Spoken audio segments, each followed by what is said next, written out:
अस्सलाम वालेकुम, मैं हूँ फ़ारूक बलोच, बिज़नेस जर्नलिस्ट समा डिजिटल।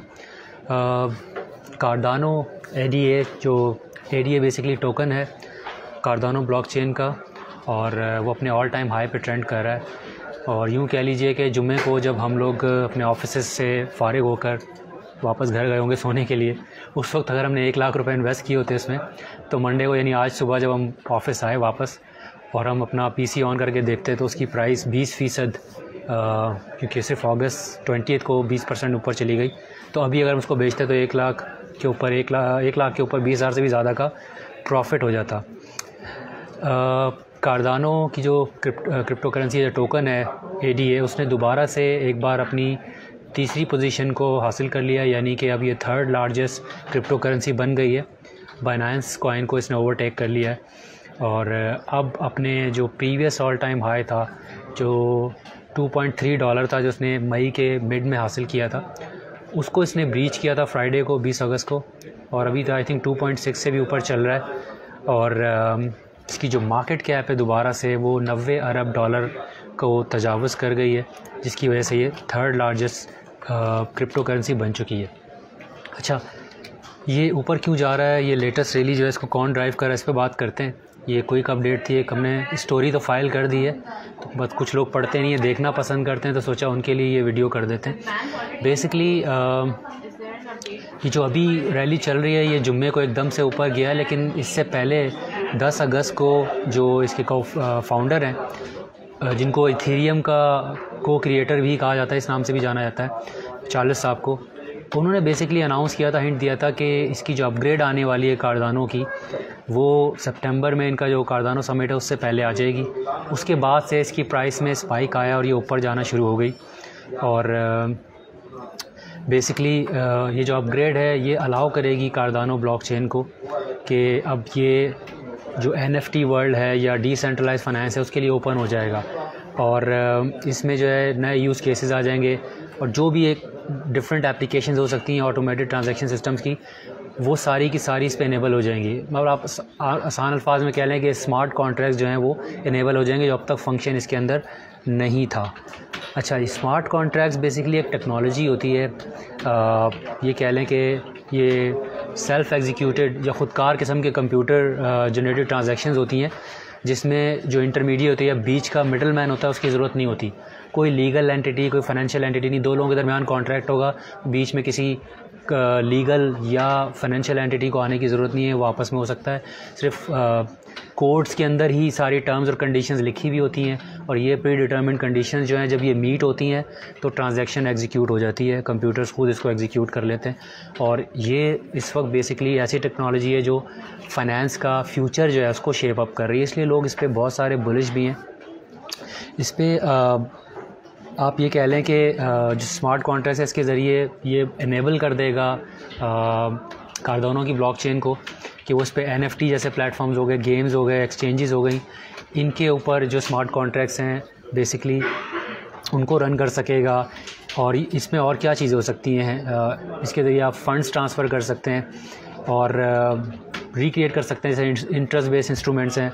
अपनी पिछली एक वीडियो में जिक्र किया था कि इथेरियम की ब्लॉकचेन को बेसिकली इस्तेमाल करके यूरोपियन सेंट्रल बैंक ने 100 मिलियन यूरो का यूरो बॉन्ड किया था, जो कि इंटरेस्ट बेस्ड इंस्ट्रूमेंट है।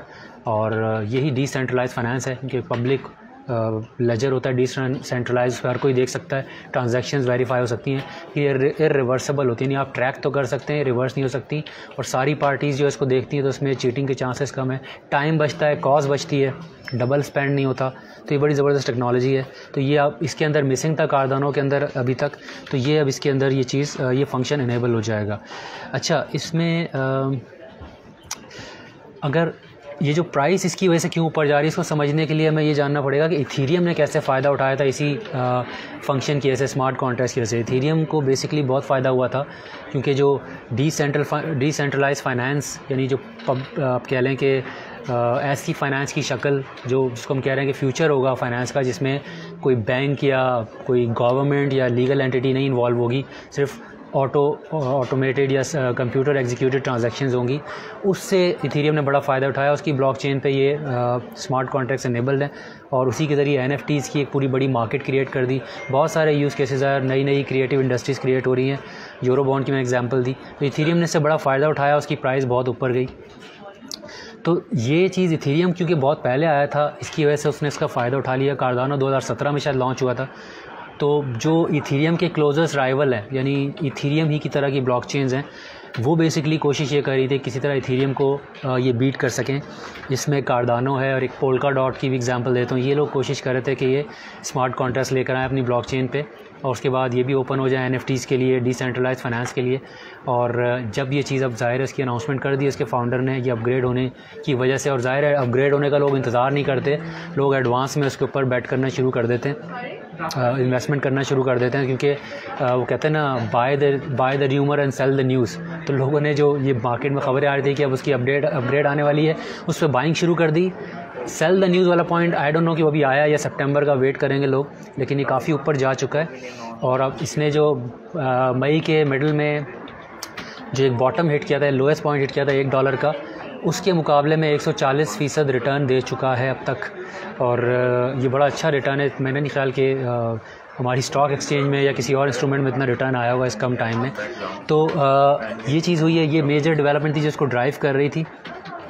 और इसलिए अब ये जब अपग्रेड हो जाएगी तो ये इथेरियम को, क्योंकि इथेरियम के ऊपर एक क्रिटिसिज्म ये होता है कि इथेरियम जो है उसकी कॉस्ट ज़्यादा है, टाइम बहुत ज़्यादा लेता है, और ये उससे ज़्यादा एफिशिएंट हैं और ये बाद में आए, ये इसको और ज़्यादा बेहतर टेक्नोलॉजी के साथ compete करेंगे। इसको इसी वजह से अक्सर इथेरियम किलर भी कहा जाता है, क्योंकि इसका पोटेंशियल है कि ये इम्प्रूव्ड स्मार्ट कॉन्ट्रैक्टिंग सिस्टम लेकर आ रहा है, इथेरियम से बेहतर लेकर आ रहा है। तो लॉन्ग टर्म में ये शायद उसको बीट कर देगा। बट बहरहाल ये फोर्ब्स की रिपोर्ट में पढ़ा था, उसमें ऐसा लिखा हुआ था, आई एम नॉट श्योर ऐसा ही होता है या नहीं होता। सो अगर आप अभी देखें तो जो इथेरियम है, जब उसने मई के बीच में भी $2.3 को टच किया था, उसके बाद से फिर नीचे गिर गया था, $1 तक भी चला गया था, दोबारा ऊपर आ गया है और इस वक्त $2.6 पे चल रहा है। तो अच्छा रिटर्न है। और इस अपग्रेड के बाद देखते हैं कि ये स्टेबल हो जाता है या मज़ीद ऊपर जाता है। लेकिन बहरहाल तीसरी नंबर की टॉप करेंसी बन चुका है। और ये क्विक अपडेट थी और इसमें इससे ज़्यादा मैं बात नहीं करूँगा, क्योंकि आज की इस वीडियो का मकसद सिर्फ एक आपको अपडेट देना था। तो मैं एनालिसिस कर नहीं रहा कि मैंने आधे एक घंटे के अंदर रिपोर्ट प्रोड्यूस की है, टाइम कम था और फ्राइडे की डेवलपमेंट थी, बीच में वीकेंड आ गया। टेक्निकली तो रिपोर्ट थोड़ा पहले होनी चाहिए थी, लेकिन आज हो रही है। बस एक क्विक अपडेट थी कार्डानो के हवाले से, और इसको मॉनिटर करते रहिएगा because it's one of the top coins. क्योंकि जब लोग अक्सर मुझसे कहते हैं कि इन्वेस्टमेंट के हवाले से कॉइन्स बताएं, तो मैं यही कहता हूँ कि देखें जो टॉप कॉइन्स है जिसमें लोग इन्वेस्ट कर रहे हैं, उसकी टेक्नोलॉजी को समझें, उसके फंडामेंटल को समझें, क्योंकि उस चीज़ में कभी इन्वेस्ट मत करें जो आपको समझ ना आए। कोशिश करेंगे इस कॉइन को डिटेल में स्टडी करके इसके बारे में एक डिटेल वीडियो बना सके। लेकिन आज की वीडियो में जो मैंने आपको कंपैरिजन दिया है इथेरियम जिन चीज़ों की वजह से इतना ऊपर आया है, ये वही चीज़ें करने की कोशिश कर रहे हैं और बेहतर तरीके से करने की कोशिश कर रहे हैं और इथेरियम के मुकाबले में कम टाइम लगा के सस्ते तरीके से करने की कोशिश कर रहे हैं। अगर ये कामयाब हो जाते हैं, कार्डानो हो गया या पोल्का डॉट टाइप जो अल्ट कॉइन्स हैं, अगर ऐसा करने में कामयाब होता है, यकीनन लॉन्ग टर्म में इनके प्राइस ऊपर जा सकते हैं। लेकिन इससे ज़्यादा फ़िलहाल मैं आपसे इसलिए नहीं कहूँगा कि मैंने भी कुछ ज़्यादा रिसर्च नहीं की डिटेल, इस कॉइन को मैंने डिटेल में पढ़ा नहीं है। तो कोशिश करेंगे, अगर आप कमेंट में फ़ीडबैक में बहुत ज़्यादा डिमांड करते हैं तो ये भी कर लें। आज के लिए मेरे ख्याल में ये काफ़ी है। आपसे जल्द दोबारा मुलाकात होगी। अपना ख्याल रखिएगा। अल्लाह हाफ़िज़।